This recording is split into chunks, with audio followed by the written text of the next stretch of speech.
ब्रह्मानन्दं परमसुखदं केवलं ज्ञानमूर्तिं द्वन्द्वातीतं गगनसदृशं तत्त्वमस्यादिलक्ष्यम् एकं नित्यं विमलमचलं सर्वधी साक्षिभूतम् भावातीतं त्रिगुणरहितं सद्गुरुं तं नमामि।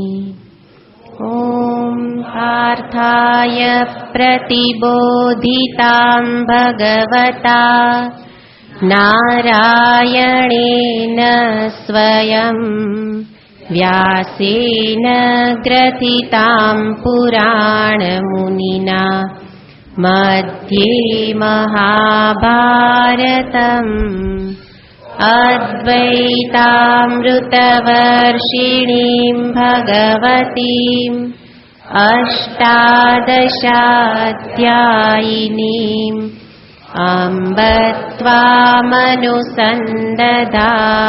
भगवद्गीते भवद्वेषिणीम् यं ब्रह्मा वरुणेन्द्ररुद्रमरुतः स्तुन्वन्ति दिव्यैस्तवैः वेदैः साङ्गपदक्रमोपनिषदैः गायन्ति यं सामगाः ध्यानावस्थिततद्गतेन मनसा पश्यन्ति यं योगिनः यस्यान्तन्न विदुःसुरासुरगणा देवाय तस्मै नमः। यस्यान्तन्न विदुःसुरासुरगणा देवाय तस्मै नमः। 18मो श्लोक। श्रीभगवानुवाच अहङ्कारं बलं दर्पं कामं क्रोधं च संश्रिताः मामात्मपरदेहेषु प्रद्विषन्तोऽप्यसूयकाः तानहं द्विषतः क्रूरान् संसारेषु नराधमान् क्षिपाम्यजस्रमशुभान् आसुरीष्वेव योनिषु आसुरीं योनिमापन्ना मूढा जन्मनि जन्मनि मामप्राप्यैव कौन्तेय ततो यान्त्यधमां गतिम् त्रिविधं नरकस्येदम् द्वारं नाशनमात्मनः काम क्रोधस्तथा लोभः तस्मादेतत्त्रयं त्यजेत्। છેલ્લા શ્લોકમાં ભગવાન શ્રી કૃષ્ણચંદ્રએ આસુરી સંપત્તિને સંક્ષેપમાં દર્શાવી કામ, ક્રોધ અને લોભ સર્વ પ્રકારના અસુર ભાવ કે દુર્ગુણોનો સમાવેશ આ ત્રણની અંદર થઈ જાય છે. જે આ ત્રણને સંભાળી લે એ સર્વ દુર્ગુણોને સંભાળી શકે છે, એનાથી મુક્ત થઈ શકે છે. જે ત્રણને પોતાના જીવનમાં બરાબર સમજી લે એ અન્ય દોષને પણ સમજી શકે છે. અને ભગવાને સ્પષ્ટ રૂપે અહીંયા કહ્યું કે ત્રિવિધમ ઇદમ નરકસ્ય દ્વારમ આત્મનઃ નાશનઃ. મનુષ્યને નષ્ટ કરનાર એવા આ ગુણો છે, કામ, ક્રોધ અને લોભ. અને માટે તસ્માત એતત્રયમ ત્યજેત, આ ત્રણેયનો ત્યાગ કરે. જ્યાં પણ આવશ્યકતા હોય ત્યાં ભગવાન કૃષ્ણ બહુ જ સ્પષ્ટ શબ્દોમાં વાત બતાવી દેશે. આ કરો અને આ ના કરો, આને જાળવીને રાખો અને આને છોડી દો.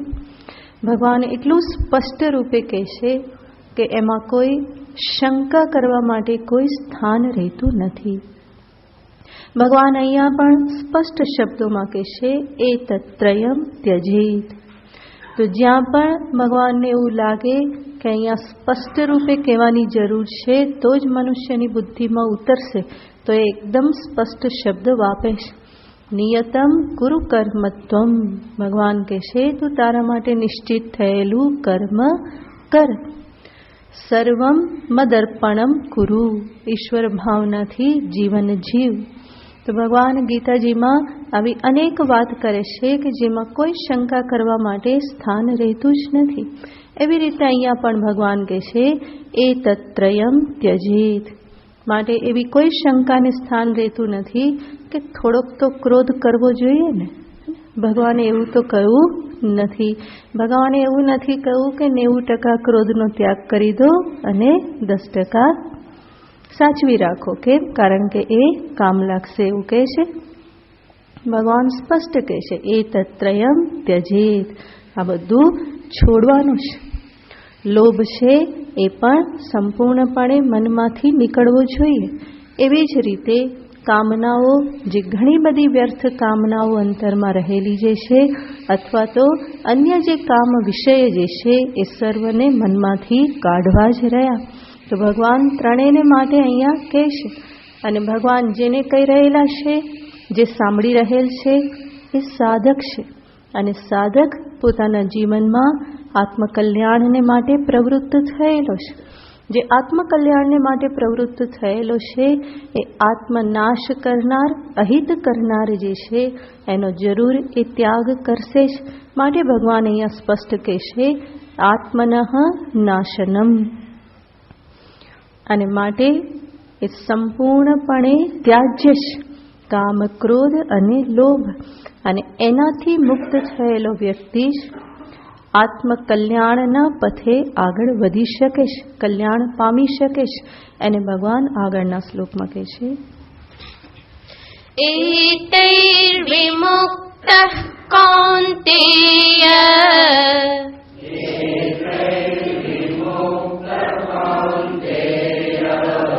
તમોદ્વારૈસ્ત્રિભિર્નરઃ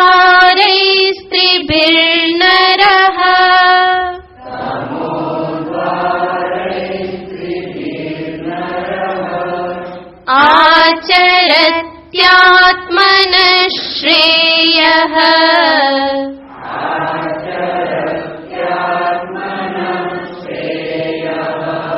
ततो याति परां गतिम्.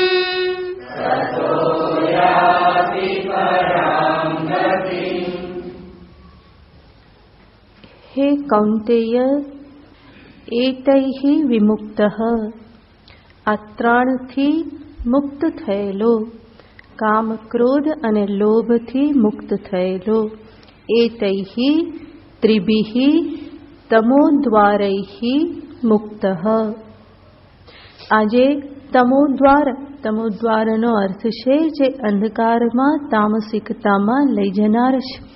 એમાંથી જે મુક્ત થયો, જે નર મુક્ત થયો એ આત્મનઃ શ્રેયઃ આચરતી. એ આત્માનું કલ્યાણ કરે છે. આત્માને માટે જે કલ્યાણકારી છે એનું જ એ આચરણ કરે છે. જે પ્રતિબંધના કારણે એ પહેલાં કલ્યાણ પથે નહોતો ચાલી શકતો. એ પ્રતિબંધ દૂર થતાં હવે શું કરે છે? આત્મકલ્યાણના પથે ચાલે છે. અને એ પ્રમાણે અંતે તતો યાતિ પરામ ગતિમ, અને પછી એ પરાગતિને, મોક્ષને પામે છે. તો આસુર ભાવ નિવૃત્ત થયા એનો અર્થ છે એનું અંતર નિર્મલ થયું, શુદ્ધ થયું. અને એ શુદ્ધ થયેલા અંતઃકરણમાં આત્મજ્ઞાનને ઉત્પન્ન થતાં વાર લાગતી નથી. અને આત્મજ્ઞાન પ્રાપ્ત થયું તો જ્ઞાન ફળ જે મોક્ષ જે છે, જેને પરાગતિ કહેવામાં આવે છે, એને પણ એ પ્રાપ્ત કરે જ છે. તો ભગવાન અહીંયા ફળ પણ બતાવી દેશે કે આ દોષથી જે મુક્ત થયો એ મોક્ષને પામે છે. આ પ્રમાણે અહીંયા ભગવાને દૈવી અને આસુરી સંપત્તિનું નિરૂપણ સમાપ્ત કર્યું આ શ્લોકમાં. હવે પછી ભગવાન આગળ બતાવે છે કે કોને આસુરી ભાવ કહેવાય, કોને દૈવી ભાવ કહેવાય. એ બધું જાણવા માટે માત્ર ને માત્ર શાસ્ત્ર જ પ્રમાણ છે. સર્વ અસુર ભાવનો ત્યાગ કરવો અને દૈવી ગુણોને જીવનમાં લાવવા, તો સર્વપ્રથમ તો જાણવું પડે કયું આસુરી છે, કયું દૈવી છે. અને એ બધું જાણવા માટે થઈને પ્રમાણ છે શાસ્ત્ર માત્ર. માટે ભગવાન હવે અધ્યાયના છેલ્લા 2 શ્લોકમાં શાસ્ત્ર પ્રમાણ અને એનું જે મહત્વ જે છે એને ભગવાન દર્શાવે છે. આગળનો શ્લોક. યશાસ્ત્ર વિધિમુત્સૃજ્ય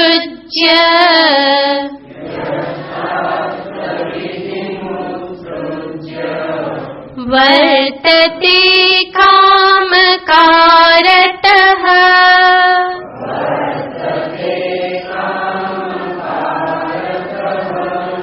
ન સ સિદ્ધિમવાપ્નોતિ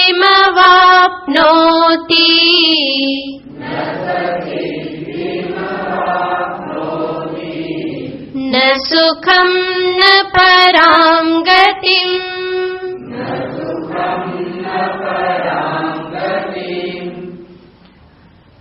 યહ શાસ્ત્ર વિધિન ઉત્સૃજ્ય, જે શાસ્ત્રના વિધાનનું ઉલ્લંઘન કરીને કામકારતઃ વર્તતે, પોતાના જ કામના આધારે, પોતાના મનની ઈચ્છાઓ તુક્કાઓના આધારે યહ વર્તતે, જે વ્યવહાર કરે છે. પોતાના જ ગમા અણગમાના આધારે જે વ્યવહાર કરે છે, સસિદ્ધિ ન આપનોતી, એ ક્યારેય પણ સિદ્ધિને, ઉન્નતિને પ્રાપ્ત કરતો નથી. એટલું જ નહીં, ન સુખમ ન પરામ ગતિમ, એ કોઈ સુખને કે કોઈ પરાગતિને, મોક્ષને પણ પ્રાપ્ત કરતો નથી. તો ભગવાન આ શ્લોકમાં કહેશે કે કર્તવ્યના સંદર્ભમાં માત્ર ને માત્ર શાસ્ત્ર પ્રમાણ છે. આગળના શ્લોકમાં પણ ભગવાન સ્પષ્ટ કહેવાના છે. અને શાસ્ત્રનું અનુસરણ કરવું, શાસ્ત્રીય માર્ગે ચાલવું, એને જ ધર્મ કહેવામાં આવે છે. અને ધર્મ માટે શાસ્ત્ર સિવાય બીજું કોઈ પ્રમાણ નથી. શું કરવું એ ધર્મ કહેવાય, શું ન કરવું એ ધર્મ કહેવાય. આ બધું જ્ઞાન માત્ર શાસ્ત્ર પાસેથી જ પ્રાપ્ત થઈ શકે. વેદ એ મૂળ શાસ્ત્ર છે. અને સમસ્ત વેદ શાસ્ત્ર જે છે માત્ર એક તત્વ પ્રતિપાદનને છોડીને એ વિધિ નિષેધ પરક છે. ઉપનિષદ શાસ્ત્ર વિધિ નિષેધ પરક નથી, પરંતુ સમસ્ત એ સિવાય વેદ શાસ્ત્ર જે છે એ વિધિ નિષેધ પરક છે, જે બતાવે છે શું કરવું જોઈએ, શું ના કરવું જોઈએ. જે કરવું જોઈએ એ પણ કેવી રીતે કરવું જોઈએ, માર્ગ કેવો હોવો જોઈએ, ઉપાય શું છે, એ સર્વ વાત શાસ્ત્ર જ માત્ર કરે છે. એનો અર્થ છે સાચા અર્થમાં ધર્મનું પાલન કરવા માટે સર્વપ્રથમ મનુષ્યની બુદ્ધિમાં, શાસ્ત્રમાં પ્રમાણ નિશ્ચય અને શાસ્ત્રમાં શ્રદ્ધા એ જરૂરી બની રહેશે. ભગવાન શંકરાચાર્યજી વિવેક ચૂડામણીમાં કહે છે, શ્રુતિ પ્રમાણૈક મતે હે સ્વધર્મ નિષ્ઠા. જે શ્રુતિને વેદને પ્રમાણ માને છે, એમાં શ્રદ્ધા કરે છે, એની શું બને છે? પોતાના ધર્મમાં નિષ્ઠા બને છે. એ જાણે છે કે શાસ્ત્ર મને શું કહેવા માંગે છે. શાસ્ત્રની આજ્ઞાને શિરોધાર્ય ગણી અને એ પોતાના જીવનમાં ધર્મનું પાલન કરે છે.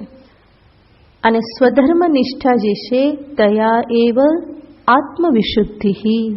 સ્વધર્મ નિષ્ઠાથી જ અંતઃકરણની વિશુદ્ધતા, નિર્મલતા પ્રાપ્ત થાય છે. અને વિશુદ્ધ બુદ્ધો પરમાત્મ વેદનમ.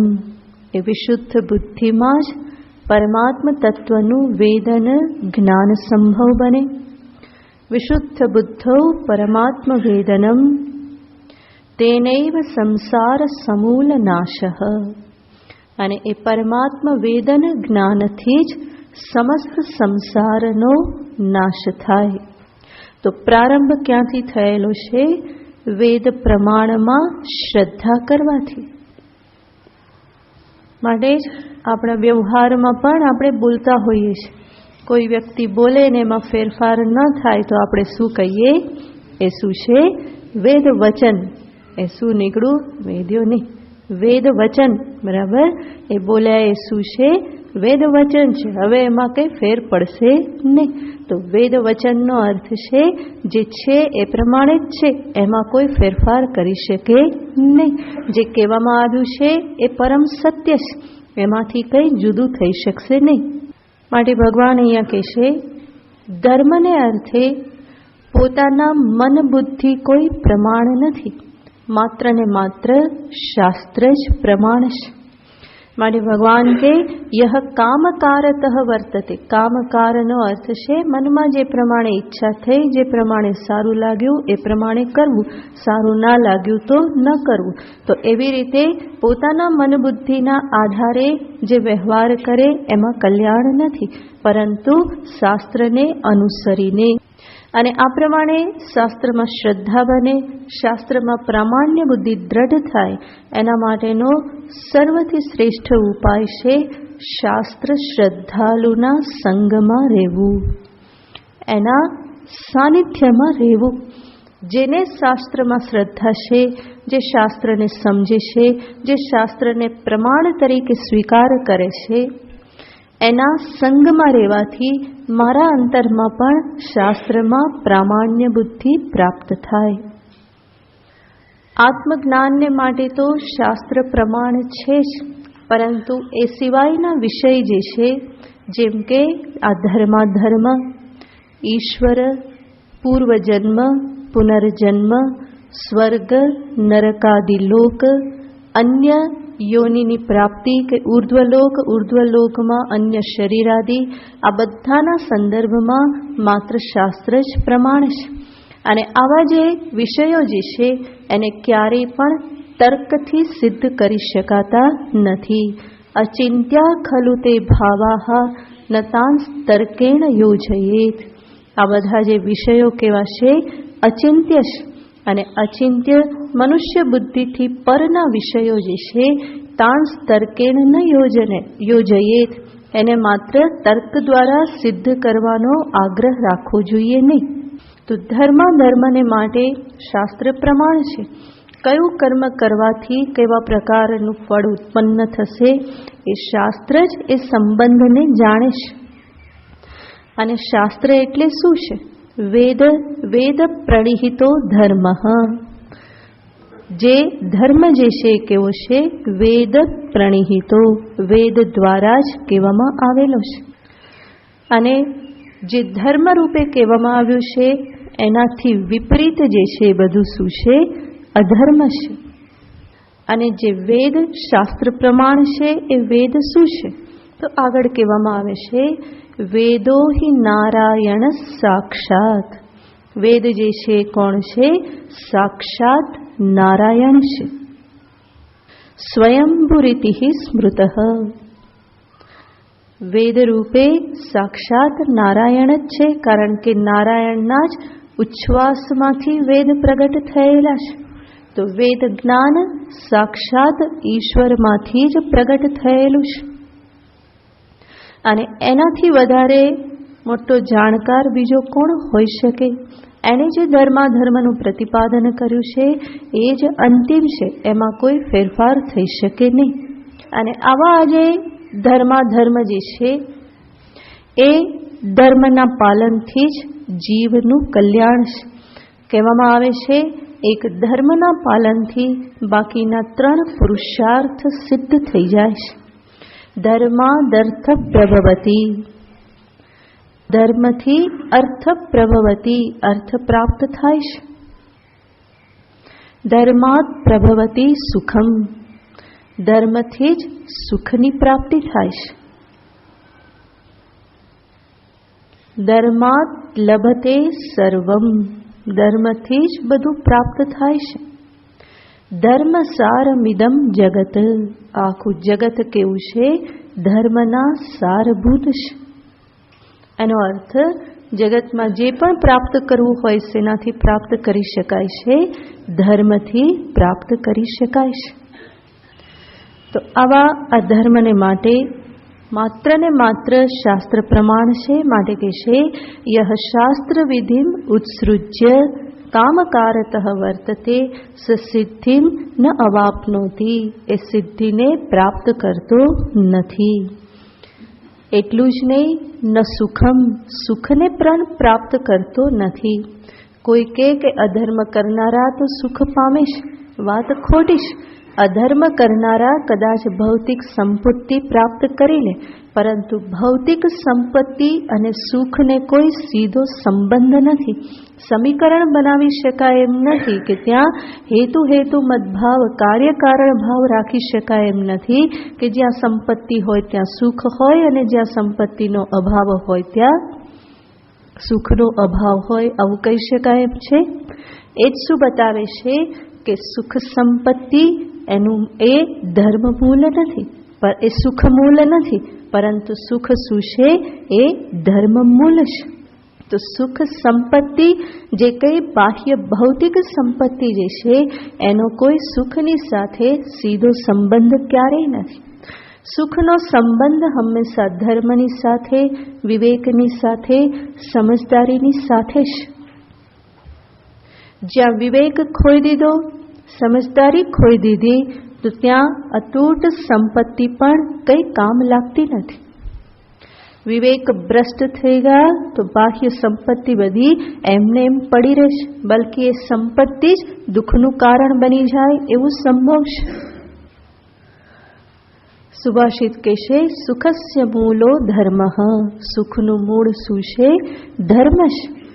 બાહ્ય સંપત્તિ કદાચ થોડી ઓછી હોય, પરંતુ અંતરમાં ધર્મ ભાવના હોય, જીવનમાં ધર્મ હોય, આચરણ ધર્મ માર્ગે થતું હોય, તો એ અંતઃકરણમાં જરૂર સુખ અને શાંતિ પ્રાપ્ત થાય. એ પરિવારમાં પણ સુખ અને શાંતિ પ્રાપ્ત થાય.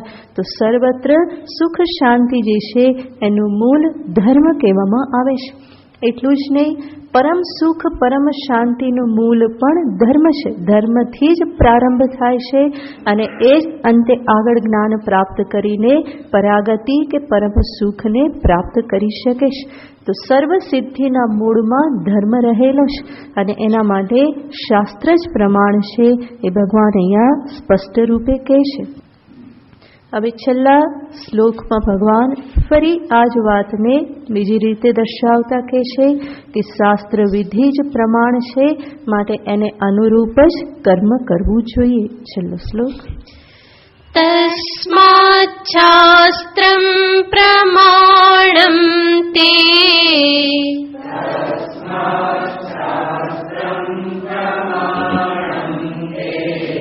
કાર્યાકાર્ય વ્યવસ્થિતો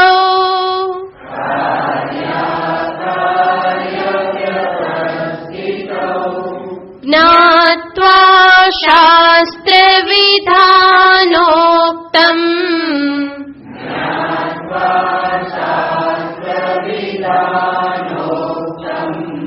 कर्म कर्तुमिहार्हसि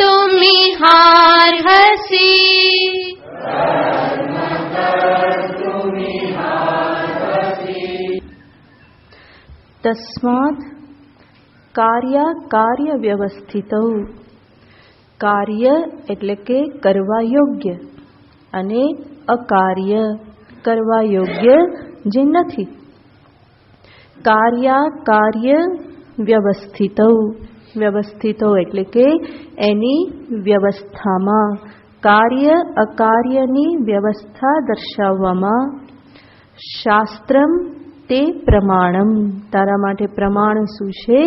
શાસ્ત્ર જ પ્રમાણ છે. માટે જ્ઞાત્વા શાસ્ત્ર વિધાનોક્તમ. શાસ્ત્રના વિધાનને જાણીને કર્મ કર્તુમ ઇહ અર્હસી. જે કંઈ પણ શાસ્ત્ર વિધાન જે છે એને બરાબર જાણીને ઉત્તમ કર્મ કર્તુમ ઇહ અર્હસી. કહેવામાં આવેલું કર્મ કરવાને માટે તું કેવો છે?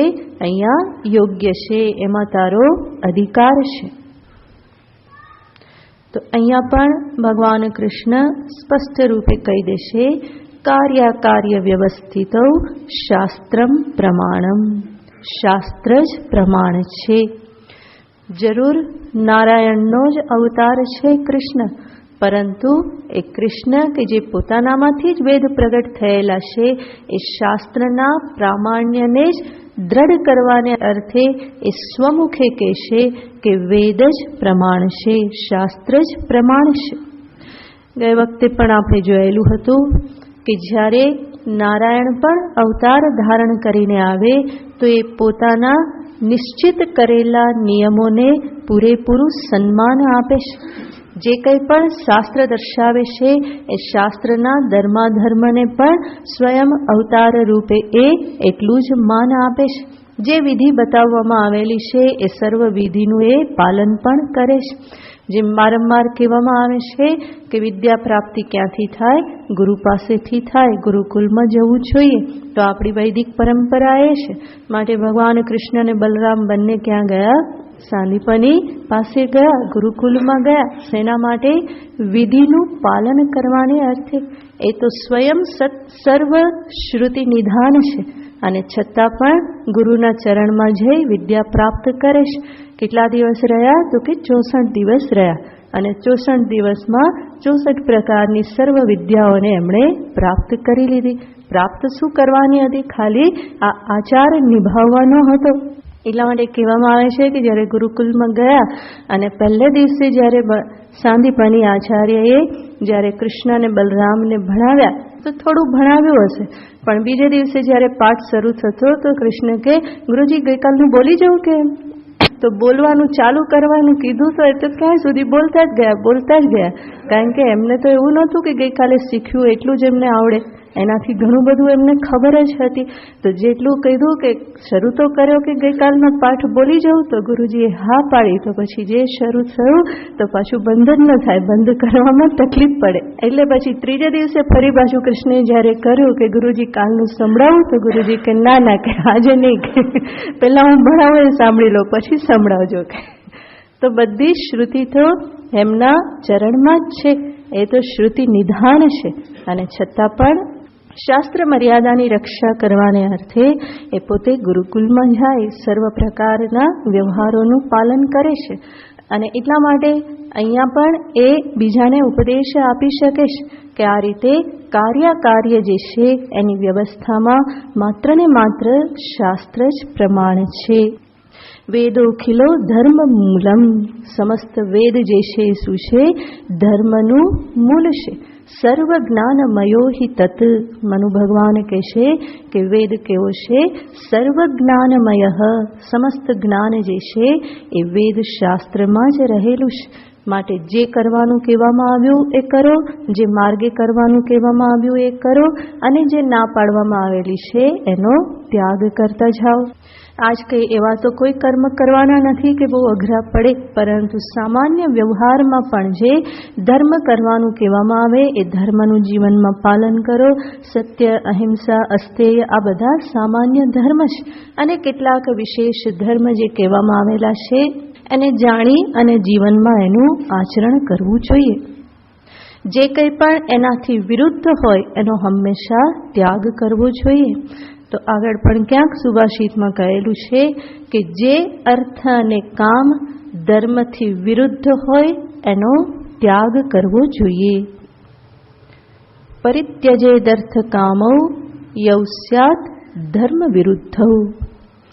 જે ધન અને જે ઈચ્છાઓ ધર્મથી વિરુદ્ધ હોય એનો હંમેશા ત્યાગ કરવો જોઈએ. અને આ ધર્મ એ શાસ્ત્ર પ્રતિપાદિત છે. અને હું કદાચ શાસ્ત્ર ન વાંચી શકું તો જે શાસ્ત્રના સારને જાણે છે, સિદ્ધાંતને જાણે છે, એની પાસે જઈ અને જાણી લેવું જોઈએ આ યોગ્ય છે કે આ યોગ્ય નથી. કારણ કે જ્યાં શાસ્ત્રની વાત આવે, ધર્મના સંદર્ભની વાત આવે તો ત્યાં કોઈ બુદ્ધિથી કાર્ય ચાલતું નથી. શું કરવું શું ન કરવું શાસ્ત્ર બતાવે. શું ખાવું જોઈએ શું ન ખાવું જોઈએ એના માટે શાસ્ત્ર પ્રમાણ છે. એકાદશીના દિવસે શું ખાવું જોઈએ તો શાસ્ત્ર બતાવે છે. ત્યાં કોઈ તર્ક કરવાથી કામ ચાલશે નહીં કે ભાઈ પેલું મીઠું કેમ નહીં ખાવાનું ને સિંધાલું જ કેમ ખાવાનું. શાસ્ત્રએ કહ્યું છે, છૂટ આપેલી છે એ મીઠું ખાવાની, અને ખબર છે કે આ ખાધા વગર નહીં રહી શકે મીઠા વગર, એટલા માટે થોડી છૂટ આપી દીધેલી છે. તો અમુક વસ્તુ ખવાય, અમુક વસ્તુ ના ખવાય. રાઈનો વઘાર ના કરાય, જીરું ખવાય, હળદર ના ખવાય, ટમેટા ના ખવાય, આ બધું કહેવામાં આવેલું છે. હવે ત્યાં તર્ક લગાવવા જાય કે બીજા બધા ફળ ખવાય ને શાક ખવાય તો ટમેટા કેમ ના ખવાય, દૂધી ખવાય ને આ કેમ ના ખવાય, એ કોઈ ત્યાં પ્રશ્ન કરી શકાય નહીં. શાસ્ત્રે નિશ્ચિત કર્યું છે આ દિવસે આટલું ખાવાનું, આ બધાનો ત્યાગ કરવાનો. તો એ એના માટે પ્રમાણ છે. ઘણા બધા તર્ક કરતા હોય, પૂછતા હોય કે બરાબર વેજીટેરિયન બનીએ પરંતુ ઈંડા ખાવામાં શું તકલીફ, એ તો ગાયના દૂધ જેવું જ છે ને, કે ગાયનું દૂધ એનિમલ પ્રોડક્ટ છે, એવી રીતે આ પણ શું છે, જે એગ્સ છે એ પણ શું છે, એનિમલ પ્રોડક્ટ છે. બરાબર છે. પણ ત્યાં એવા કોઈ તર્ક કરવાને માટે સ્થાન રહેતું નથી. જે ના પાડવામાં આવેલી છે અને જે માંસાહારમાં ગણાય છે એ ગણાય જ છે. અને કોઈ કે ના ના આ એગ્સ તો કેવા છે, એ તો કે ડિફર્ટિલાઇઝર, એવું કે ને, શું કે અનફર્ટિલાઇઝર, કે એ તો અનફર્ટિલાઇઝર છે, કે એ તો ખવાય, કે કેમ, કારણ કે એમાંથી કોઈ બીજા બચ્ચા તો ઉત્પન્ન થવાના નથી. જેમ ગાયનું દૂધ પીએ છે એવી રીતે એ પણ એનિમલ પ્રોડક્ટ છે અને એમાં કંઈ બીજી કોઈ તકલીફ નથી. વાત સાચી. પરંતુ ત્યાં આપણે એટલું જ જોવાનું હોય કે એ વિષય જે છે એ કેવો છે, તો કે સંશયાત્મક વિષય છે. ત્યાં હંમેશા ડાઉટ રહેલો છે. અને જ્યાં ડાઉટ રહેલો હોય એને છોડી દેવામાં કંઈ જીવન તો પૂરું થઈ જતું નથી. અને બ્રહ્માંડમાં, દુનિયામાં ઘણા બધા વિષયો ભોગ કરવા માટે છે. એમાંનો એક વિષય ભોગ નહીં કર્યો તો શું અટકી જવાનું છે? કંઈ અટકી જતું નથી. તો સંશય છે, આમાં એ પ્રમાણે ડાઉટ છે તો છે. આપણે કોઈ સિદ્ધ કરવા માટે એમાં કોઈ કારણ નથી ખવાતું તો નથી ખવાતું. હવે ત્યારે કદાચ અનફર્ટિલાઇઝર કરતા પણ નહીં હોય કે ખબર પણ નહીં હોય, અને અત્યારે આપણે એવી રીતે પૂછવા જઈએ તો એનો કોઈ જવાબ મળી શકવાનો નથી, કોઈ નિશ્ચિત થઈ શકે નહીં. પરંતુ એટલું જ વિચારવાનું કે ન ખાધું, ન ભોગ કર્યો તો શું અટકી જાય છે. અને એવી દલીલ તો અનેક જગ્યાએ થઈ શકે. લોકો શરાબ પીતો કે એમાં શું છે કે એ એક પ્રકારનું પીણું જ છે ને. તમે દ્રાક્ષ નથી ખાતા, એ દ્રાક્ષનો રસ જ છે, તો પીવામાં શું. તો જ્યાં પણ આવી બુદ્ધિ હોય ત્યાં બહાના તો બધા ઘણા બધા મળી રહેવાના છે. પરંતુ શાસ્ત્ર કહેશે કલંજમ ન બક્ષેત, સુરામ ન પીબેત, માંસ ખાવું નહીં, દારૂ પીવું નહીં. આ બધી વેદની આજ્ઞા છે. હવે એ આજ્ઞામાં પછી નનું નચ કરવાનું ન હોય. આમ છે ને તેમ છે ને બધું કરવાની કોઈ આવશ્યકતા નહીં. અને જે છોડવાનું કહેવામાં આવ્યું છે બહુ થોડી વસ્તુ છે. એટલું પણ જો હું છોડી ન શકું, ત્યાગ ના કરી શકું, તો જીવનમાં આગળ વધવા માટે ક્યાંથી હું વિશ્વાસ ધારણ કરી શકું? કારણ કે આ માર્ગ તો ત્યાગનો માર્ગ છે. 2, 4, 5, 10 વસ્તુ જો હું છોડી ના શકું, અને જ્યાં દુનિયાને છોડવાની વાત છે, સમસ્ત જગતને છોડવાની વાત છે, એવા માર્ગે હું નીકળેલો હોઉં, તો પછી પ્રગતિ કેવી રીતે થઈ શકે? તો જ્યાં આ પ્રમાણે અપૂર્વ વાત હોય, અદ્રષ્ટ વાત હોય, જ્યાં શાસ્ત્ર માત્ર જ પ્રમાણ હોય, ત્યાં બુદ્ધિ બહુ ચલાવવી નહીં. જ્યાં શાસ્ત્ર બુદ્ધિ ચલાવવાનું કહે છે ત્યાં જરૂર ચલાવો. તમારી બુદ્ધિ ત્યાં ઓછી પડશે. એટલા બધા સ્થાનો બતાવે છે ચલાવવા માટે. તો જ્યાં ચલાવવાની જરૂર નહીં ત્યાં ખાલી ઊંચા નીચું થવું નહીં. ભગવાન અહીંયા સ્પષ્ટ કહે છે, કાર્ય વ્યવસ્થિતો શાસ્ત્રમ પ્રમાણમ. અને માટે શાસ્ત્રના વિધાનને જાણીને, જ્ઞાત્વા શાસ્ત્ર વિધાનોક્તમ, એ વિધાનને જાણીને, જે શાસ્ત્ર જે પણ કહેશે એને જાણીને સમજીને. જાતે ન સમજી શકું તો શું કરવાનું? જે જાણે છે એની પાસે જઈને પૂછવાનું. એને પાસે જઈ અને સમજવા માટે કોશિશ કરવાની કે આ પરિસ્થિતિમાં મારે શું કરવું જોઈએ, શું ના કરવું જોઈએ. કારણ કે જેણે શાસ્ત્રને જાણેલું છે એનો વ્યવહાર એ બધું પણ પ્રમાણ કહેવામાં આવે છે. પહેલાં પણ આપણે વાત કરેલી હતી કે ધર્મને માટે 4 પ્રમાણ કહેવામાં આવે છે. વેદ, સ્મૃતિ, સદાચાર, સ્વસ્ય ચ પ્રિયમાત્મનઃ. એતચ્ ચતુર્વિધમ પ્રોક્તમ. તો આ 4 છે: વેદ, સ્મૃતિ, સદાચાર, સત્પુરુષોનું આચરણ, અને સ્વસ્ય ચ પ્રિયમાત્મનઃ, પોતાને જે સુખકર શાંતિકર લાગે. પણ આ કોના માટે છે? શુદ્ધાંતકરણને માટે. તો એતચ્ ચતુર્વિધમ પ્રાહુ સાક્ષાત ધર્મસ્ય લક્ષણમ. વેદ મૂળ છે અને વેદ મૂલક જ સ્મૃતિ છે, સ્મૃતિ ગ્રંથો છે. અને જે વેદ કે સ્મૃતિના સારને જે જાણે છે એવા સત્પુરુષો જે છે એ પણ પ્રમાણ છે, એનું આચરણ પ્રમાણ છે. છતાં પણ સંપૂર્ણપણે આચરણ એમને જોઈને કરવાનું ન હોય, પરંતુ એ જે કે એ પ્રમાણે કરવાનું હોય. અને ચોથું જે છે એ સંપૂર્ણ એવા નિર્મલ શુદ્ધાંતકરણ ધર્મનિષ્ઠ વ્યક્તિને માટે કહેવામાં આવે છે કે ક્યાંક ધર્મના સંદર્ભમાં સંશય થઈ ગયો તો ત્યાં શું કરવું. તો જે જીવનભર ધર્મનું પાલન કરી રહેલો છે એનું હૃદય પણ એને ધર્મના માર્ગે જ લઈ જશે, એના સંસ્કાર. એટલા માટે ત્યાં ચતુર્થ એ કહેવામાં આવેલ છે. તો સદાચાર જે છે એ પણ પ્રમાણ છે, સત્પુરુષોનું આચરણ. અને એના કરતાં પણ વિશેષ સત્પુરુષોની સન્નિધિ, સાનિધ્ય પ્રાપ્ત કરી અને ત્યાંથી ધર્મને જાણી લેવા. જે ધર્મને જાણે છે, ધર્મનું પાલન કરે છે, એના સાનિધ્યમાં રહેવાથી બીજી વ્યક્તિ પણ ધર્મ શીખશે. અને અધર્મીના સાનિધ્યમાં રહેવાથી શું શીખશે? અધર્મને શીખે છે. એક સરસ કથા કહેવામાં આવે છે ગુરુ નાનકના જીવનની. ગુરુ નાનક આ પ્રમાણે વિચરણ કરતા હતા ભારતમાં એમની શિષ્ય મંડળી સાથે. તો એક ગામમાં એ પહોંચ્યા તો એમનો બહુ સત્કાર કરવામાં આવ્યો. અને આખું ગામ જે છે એ બહુ જ સદાચારી હતું, ધર્મનિષ્ઠ હતું, કે જેને આમ તો કોઈ ઉપદેશ આપવાની જરૂર નહીં. તો એવા બધા લોકો સરસ એ ગામમાં હતા, સજ્જનોનું ગામ હતું. જ્યારે 2-4 દિવસ રહી અને નાનક જવા માટે તૈયાર થયા તો ગામના બધા એમને પ્રણામ કરવા આવે છે. ખૂબ જ એમને ભાવથી, ભક્તિથી પ્રણામ કરે છે અને કહે છે કે ફરી આવજો. અને છેલ્લે કહે છે કે પ્રભુ અમને આશીર્વાદ આપો. તો નાનક એમને આશીર્વાદ આપતા કહે છે કે હું એવા આશીર્વાદ આપું છું કે તમે બધા આ ગામમાંથી ક્યારેક ને ક્યારેક નીકળી જાઓ, આ ગામ આખું ઉજ્જળ થઈ જાય. તો ગામને ઉજ્જડ થઈ જવાના આશીર્વાદ આપી દીધા. અને ત્યાંથી નીકળ્યા. પછી 2-4 દિવસ પછી બીજા ગામમાં ગયા. તો બીજા ગામમાં તો બધા દુર્જનો રહેતા હતા. દુર્જનો જેવી રીતે સ્વાગત કરે એવી રીતે એમણે કર્યું. બહુ બધો ઘોંઘાટ મચાવ્યો અને ગાળો આપીને પથ્થર ફેંક્યા. કોઈ ઉપદેશ સાંભળવાના તો હતા નહીં. અને જ્યારે 2-4 દિવસ પછી જવાનું થયું તો પણ એ દુર્જનો બધા આવ્યા, ઘાંટા પાડતા પાડતા, અને એવી જ ફરી વિદાય આપી અને કીધું કે ફરી પાછા ક્યારેય આ બાજુ આવતા નહીં. તો એવું કહ્યું છતાં પણ ગુરુ નાનક તો સંત પુરુષ હતા અને એમણે એને આશીર્વાદ આપ્યા.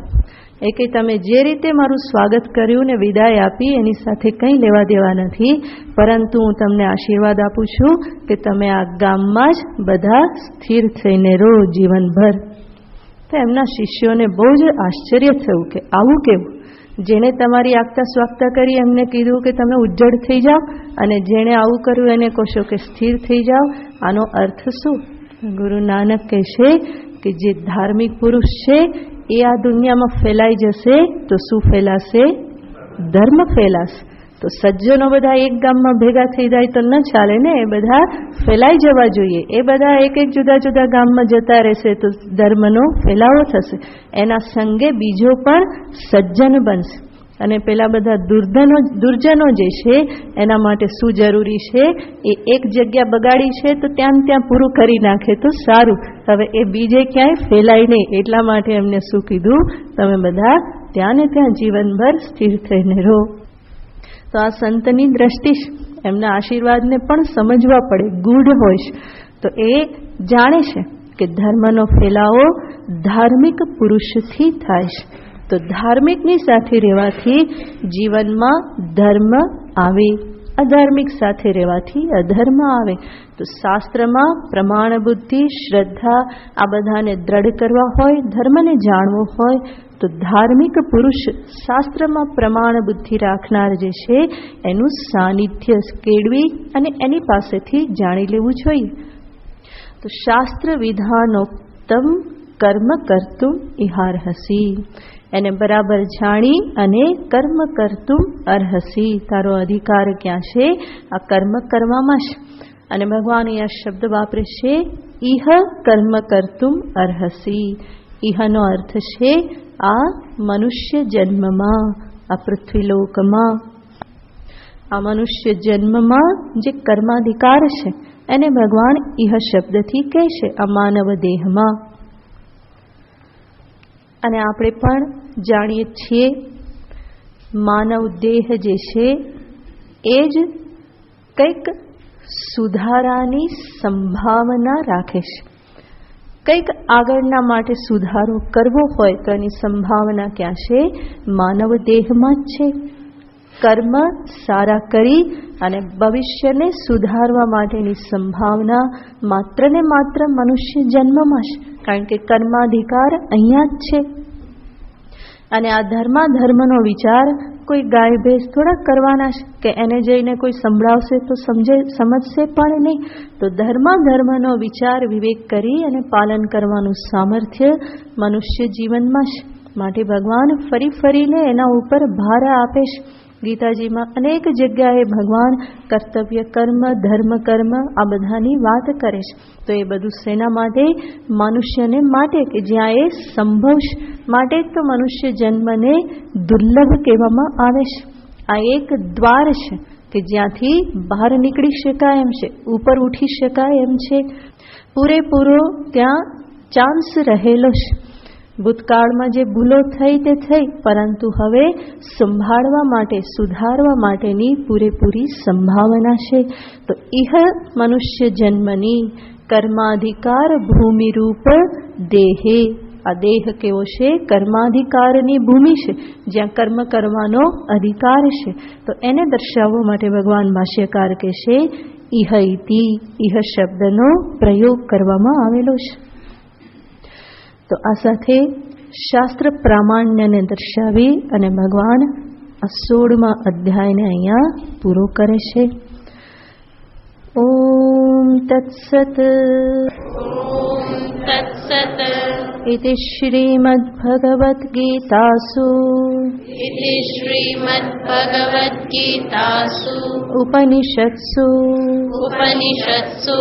ब्रह्मविद्यायां योगशास्त्रे श्रीकृष्णार्जुनसंवादे दैवासुरसम्पद्विभागयोगो नाम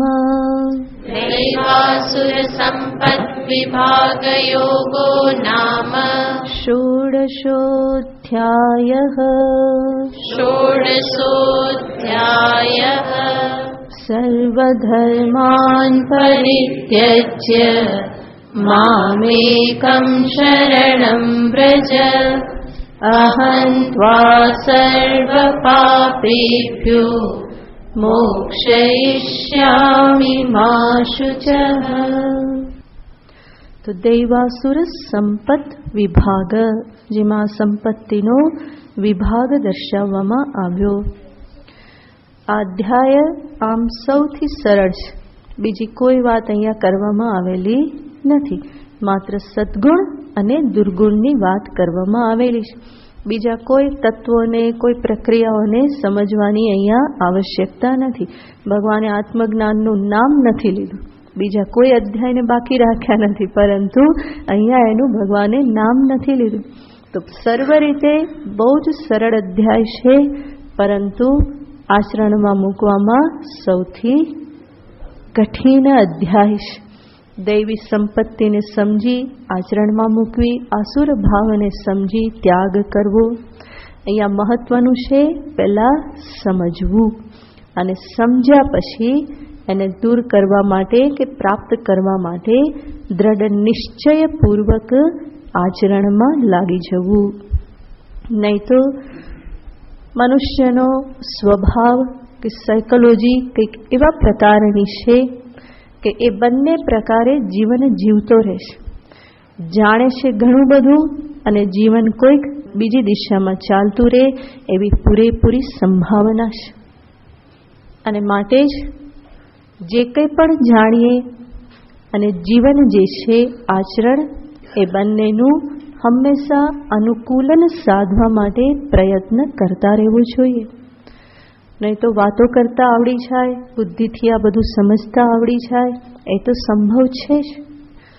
અને રચના પણ કંઈક એવી જ છે, બુદ્ધિથી બધું સમજતા હોવા છતાં પણ એનો અનાદર કરી અને ફરી બીજી દિશામાં ભાગી જવાય છે. માટે સમજણ માત્ર પૂરતી નથી, સમજણ પછી ફરી કંઈક કરવાનું બાકી રહેશે. પરંતુ સમજણ પૂરતી ન હોવા છતાં પણ સમજણ અનિવાર્ય છે, કારણ કે સમજ્યા વગર તો આગળ વધી શકાવાનું નથી. ખબર જ નહીં પડે આસુરી સંપત્તિ શું છે, દૈવી શું છે, તો કેવી રીતે આગળ વધી શકાય. અને મન તો કોઈને કોઈ બાના કાઢી જ લેવાનું છે. આસુરીને દૈવીમાં ખપાવવામાં એને જરાય તકલીફ પડતી નથી. માટે જ અહીંયા મેં કહ્યું કે ભગવાન એવું કહેતા નથી કે કામ, ક્રોધ, લોભ થોડા હોય તો ચાલે, પરંતુ આપણું મન દલીલ શું કરે, એના વગર તો જીવન કેમ જીવાય? થોડું તો જોઈએ ને. થોડો લોભ જોઈએ, થોડી કામનાઓ જોઈએ, થોડો ક્રોધ જોઈએ, તો જીવન ચાલે, તો વ્યવહાર ચાલે. અમે કંઈ તમારી જેમ સાધુ થોડા બનેલા છે. તો એ બધું અહીંયા થઈ જાય કે ભાઈ ભગવા થોડા પહેરી લીધેલા છે, તો ભગવા પહેરો કે ના પહેરો, ભગવાને એવું કહેલું નથી. ભગવાન કોને ઉપદેશ આપી રહ્યા છે? અહીંયા સામે કોણ છે અત્યારે? સાક્ષાત અર્જુન. અર્જુને ભગવા પહેર્યા હતા? એ તો તૈયાર હતો ભગવા પહેરવા માટે, તોય ભગવાન કે ના. અને છતાં પણ એને ઉપદેશ શું આપ્યો? કામ, ક્રોધ, લોભ આ બધું તો છોડવું જ પડે. શાસ્ત્ર વિધાનોક્તમ, શાસ્ત્રને સામે રાખીને જે ધર્માચરણ છે એ કરવાનું જ છે. જે અર્જુનને માટે શું છે ધર્માચરણ? એક ક્ષત્રિય તરીકે યુદ્ધ કરવું એ અત્યારે ધર્મ છે. ભગવાને એને ફરીને આગળ બતાવી દીધેલું છે. અને દૈવાસુર સંપત વિભાગ જે છે એ પણ શાસ્ત્ર નિશ્ચિત છે. અમુક અંશે જરૂર હું પોતાની રીતે નક્કી કરી શકું, પરંતુ બાકી પ્રમાણ શું છે? શાસ્ત્ર જ માત્ર પ્રમાણ છે. તો મનુષ્યના મનની એવી કંઈક બલિહારી છે, બુદ્ધિની બલિહારી છે કે એને જે પણ યોગ્ય લાગે એના માટે એને શું મળી રહેશે? બધા જે બહાના કે દલીલો કે બધું જ એને મળી રહેશે. એટલું જ નહીં, એટલી હદ સુધી કે એ બધા વિધાન પાછા શાસ્ત્રના જ શોધીને લાવે. કોણ કહેશે? પોતાને અનુકૂળ હોય એનો પોતાને અનુરૂપ અર્થ લગાવીને પછી કે હું તો શું કરું છું? શાસ્ત્ર કહેશે એ પ્રમાણે જ કરું છું, ભગવાન કહેશે એ પ્રમાણે જ કરું છું. આપણે જાતે તો કંઈ કરતા જ નથી. આ બધું કોણ બોલે છે? તો કે જે ચાલાક મન જે છે એ આ બધું બોલતું રહેશે. તો અહીંયા ભગવાને જે સરળતાથી વાતો બતાવેલી છે અને જીવનમાં ફરી ફરીને અંતર્નિરીક્ષણ કરી અને ઉતારવાનો પ્રયત્ન કરવો જોઈએ. બાકી તો બધું ફટાફટ મોઢે બોલી જવું, બુદ્ધિસ્થ કરી લેવું, વેદાંતની પ્રક્રિયાઓ બધી મોઢે કરી અને પટપટ બોલી જવી. શું કહેવામાં આવે છે? સદ વિવેક કરાવવામાં આવે છે. જે કંઈ પણ પૃથ્વી, જલ, પાણી, અગ્નિ આ બધું જે છે એ અસત છે. બાકી સત્ય શું છે? એક બ્રહ્મ વસ્તુ જ સત્ય છે. અન્નમય, પ્રાણમય, મનોમય, વિજ્ઞાનમય, આનંદમય આ બધું શું છે? મિથ્યા છે. અને સાચો એક સાક્ષી કેવલ આત્મા જે છે એ જ છે. અને સાક્ષી જ બ્રહ્મ છે, અખંડ છે, અજર છે, અમર છે. આ બધું બોલવામાં તો બહુ સરસ બોલી જવું એક વસ્તુ છે, અને અનુરૂપ જીવનમાં વ્યવહાર થવો એક અલગ વસ્તુ છે. તો એ બંનેનું સામંજસ્ય જીવનમાં જળવાઈ રહે એટલા માટે જ આજે ભગવાને અહીંયા વાતો કરેલી છે એનું જીવનમાં અનુષ્ઠાન, આચરણ અત્યંત આવશ્યક છે. એના વગર શ્રેય ક્યારેય પણ પ્રાપ્ત નથી. ઇવન વેદાંતના જિજ્ઞાસુને માટે પણ ભગવાન ભાષ્યકાર સાધન પંચકમ જેવું સ્તોત્ર લખે છે. કેટલા વિધિ નિષેધ ત્યાં ભગવાને બતાવી દીધેલા છે. 5 શ્લોકમાં એમણે 40 સોપાન બતાવી દીધેલા છે. અને એમણે અનેક જગ્યાએ કહ્યું આ કરવું જોઈએ, આ નહીં કરવું જોઈએ, આ કરવું જોઈએ, આ નહીં કરવું જોઈએ. તો એ શાસ્ત્રના વિધાનને સામે રાખીને ફરી પ્રયત્ન કરી અને ભગવાન જે અહીંયા અંતઃકરણ જેવા પ્રકારના અંતઃકરણની અપેક્ષા રાખે છે આત્મજ્ઞાનને માટે, એ પ્રાપ્ત કરવાને માટે હંમેશા લક્ષ્ય રાખવું જોઈએ, પ્રયત્ન કરવો જોઈએ. વેદાંત શ્રવણ કરતાં પણ સાથે સાથે આ આંતરનિરીક્ષણ હંમેશા ચાલુ રહેવું જોઈએ. તો જ જે આપણું મન જે છે એ તત્વજ્ઞાનને પોતાનામાં અવતરિત કરાવવા માટે, જીલવાને માટે કેવું થાય છે? યોગ્ય બને છે. આત્મવસ્તુને માટે કંઈ કરવાનું નથી. આત્મા નિત્ય છે, અજર છે, અમર છે, સ્વતઃસિદ્ધ છે, સ્વપ્રકાશ છે. એના માટે કંઈ કરવાનું નથી. શાસ્ત્ર સ્વયં કહે છે એના માટે કંઈ કરવાનું નથી. પરંતુ એના માટે કંઈ કરવાનું નથી એને સરખી રીતે જાણવા માટે ઘણું બધું કરવાનું છે. અંતઃકરણ એ બરાબર સમજી શકે એટલા માટે આ બધા સાધનો બતાવવામાં આવે છે.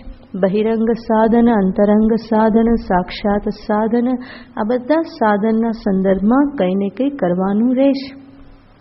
ઈશ્વર તરફથી એમણે જે કરવાનું હતું એ બધું એ કરી ચૂક્યા છે. મનુષ્ય જન્મ આપી દીધો, સત્સંગ સુધી પહોંચાડી દીધા, મહાપુરુષ સંશ્રય કરાવી દીધું, બધું જ એમણે આપી દીધું. તો ભગવાને પોતાના તરફથી જે કરવાનું એ બધું એમણે તો પૂરું કરી લીધું છે. એમનું નિયત કર્મ એમણે કેવું કર્યું છે? સમાપ્ત કરી દીધું છે. એમાં કંઈ બાકી રાખ્યું નથી. હવે કોણે કરવાનું બાકી રહેશે? મનુષ્યએ પોતાએ કરવાનું છે. અને એ આ બધા સાધનોને સામે રાખી અને જીવનમાં અનુષ્ઠાન કરવાનું હોય. તો ભગવાન શ્રી કૃષ્ણચંદ્ર ગુરુદેવ બધાની કૃપાથી 16મો અધ્યાય સંપન્ન થયો. સોમવારથી 17મો અધ્યાય શરૂ કરીશું. ઓમ પૂર્ણમદ પૂર્ણમિદં પૂર્ણાત પૂર્ણમુદચ્યતે પૂર્ણસ્ય પૂર્ણમાદાય પૂર્ણમેવાવશિષ્યતે. ઓમ શાંતિ શાંતિ શાંતિ. હરિ ઓમ શ્રી ગુરુભ્યો નમઃ. હરિ ઓમ.